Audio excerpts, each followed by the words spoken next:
Sore itu aku mendengar lantunan ayat suci Al-Quran dari surau kecil tempat kami tinggal. Tumben ada pengajian hari Rabu ini. Biasanya kan pengajian cuma diadakan setiap hari Senin dan Kamis sore. Batinku. Tak ingin ketinggalan, aku segera bergegas menuju ke surau untuk mengaji. Pikirku pun di sana pasti teman-teman sebayaku sudah banyak berkumpul dan sedang mengaji. Pikiran itulah yang terus terbesit di benakku. Dengan semangat, aku pun berjalan menyusuri jalanan tanah kampung desaku, sambil menjinjing Al-Quran lusuh peninggalan bapakku. Begitu sampai di surau, aku begitu terkejut, karena ternyata tidak ada seorang pun di sana. Pintu kayunya pun masih tertutup dengan rapat, yang menandakan tak ada aktivitas sekecil apapun di sana. Aku yang masih penasaran, mencoba mengintip nih dari sela-sela jendela kaca surau tua itu.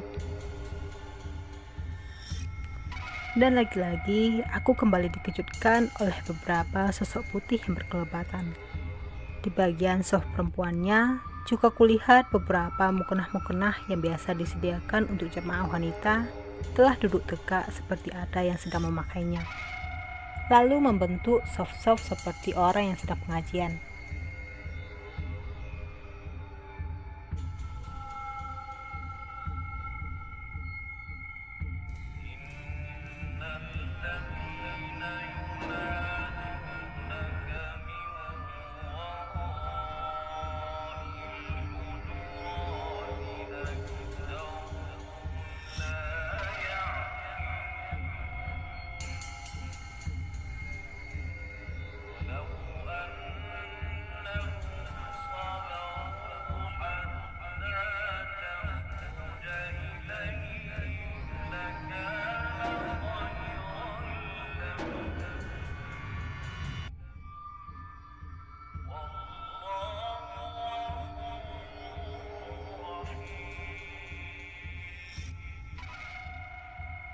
Lantunan ayat suci Al-Quran kembali merdu terdengar. Sibuk aku mencari dari mana suara itu berasal. Sebab tidak ada surau atau musola lain di desaku. Masuk saja, Nak.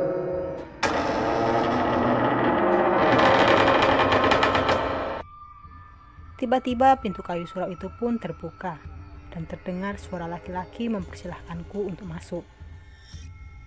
Tak lama kemudian muncul sesosok pria paruh baya mengintip dari balik pintu. Masih terbesit jelas di ingatanku. Pria itu tersenyum ramah. Terlihat sepasang taring di kedua ujung bibirnya. Dia juga memiliki sepasang tanduk kecil di dahinya.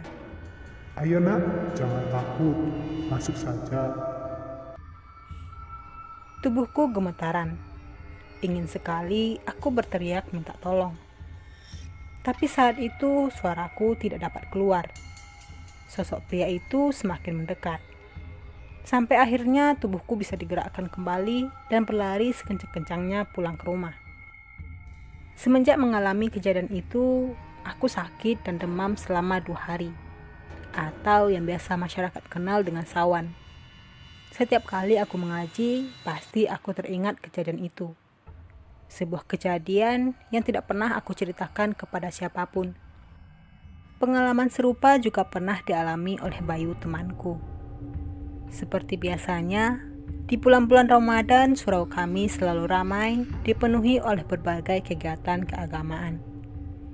Anak-anak pada zamanku dulu paling suka dengan kegiatan buka bersama yang dilanjutkan dengan tarawih dan tadaburan di malam hari. Pada suatu malam, kami memutuskan menghabiskan malam di surau kampung kami. Rencananya, kami ingin beramai-ramai membangunkan warga untuk sahur. Kami yang semulanya bersenda gurau pun akhirnya tertidur. Tepat sekitar jam 1 malam, aku terbangun untuk buang air kecil. Selesai buang air kecil, aku kembali ke dalam surau. Tepatnya di kerumunan beberapa temanku yang sedang tertidur pulas. Aku kembali terkejut. Saat itu tidak kutemui Bayu di antara teman-teman lain yang tertidur. Seketika aku bangunkan satu persatu teman yang ada di sana. Akan tetapi Mereka sama sekali tidak mengetahui keberadaan Bayu. Padahal, sewaktu aku mau pergi buang air, aku melihat dia tidur meringkuk berselimut sarung coklatnya. Seketika keadaan berubah menjadi panik. Beberapa orang dewasa yang datang ke surau untuk membangunkan sahur pun ikut sibuk mencari keberadaan Bayu. Beberapa di antara kami juga mencari ke rumah Bayu. Akan tetapi, kata kedua orang tuanya, Bayu belum juga pulang ke rumah semenjak tadi malam. Kepanikan atas hilangnya Bayu terjadi hampir semalaman. Dan ketika mendekati waktu subuh,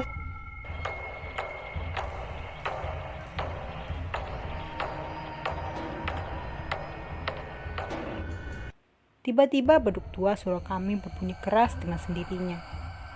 Semua orang yang hadir merasa ketakutan dan berlari keluar surau.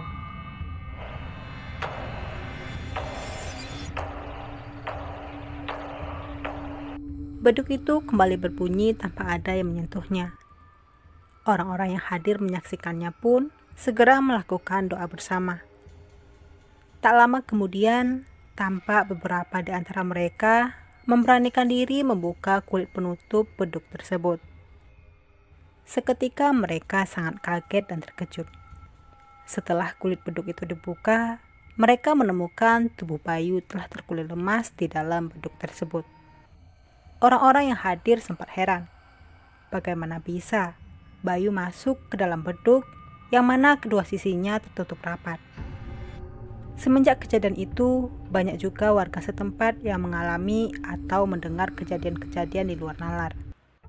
Dari surau tempat kami tinggal, sering terdengar suara orang mengaji, orang yang sedang sholat, ataupun terdengar suara azan. Padahal saat itu belum memasuki waktu sholat. Dan tentu saja, setelah didatangi ternyata surau itu sepi, tak ada seorang pun. Apalagi terlihat ada kegiatan di dalamnya. Masyarakat percaya bahwa surau itu ada penunggunya, yaitu beberapa sosok jin dari golongan muslim yang tidak suka kegaduhan yang tidak berhubungan dengan ibadah, apalagi tindakan kurang ajar. Mereka itu tidak hanya bersemayam di tempat-tempat ibadah, tetapi tempat-tempat lain yang padat akan penghuninya. Mungkin termasuk rumah kita yang kita tempati saat ini. Namaku Anton. Inilah kisah dan pengalaman mistis yang aku alami bersama dengan Bayu dan teman-temanku yang lain pada saat itu. Tepatnya pada tahun 1993 silam di Kedaung, Jawa Tengah. Oke teman-teman, demikianlah pengalaman mistis yang dialami oleh Mas Anton. Terima kasih buat masnya sudah membagikan ceritanya kepada kami. Dan terima kasih juga buat teman-teman yang sudah bersedia mendengarkan kisah ini. Semoga kita semua bisa mengambil pelajaran berharga dalam kisah yang kami bagikan. Dan juga lebih mawas diri dimanapun Anda berada. Untuk kisah-kisah misteri lainnya, silahkan pantengin terus channel ini ya.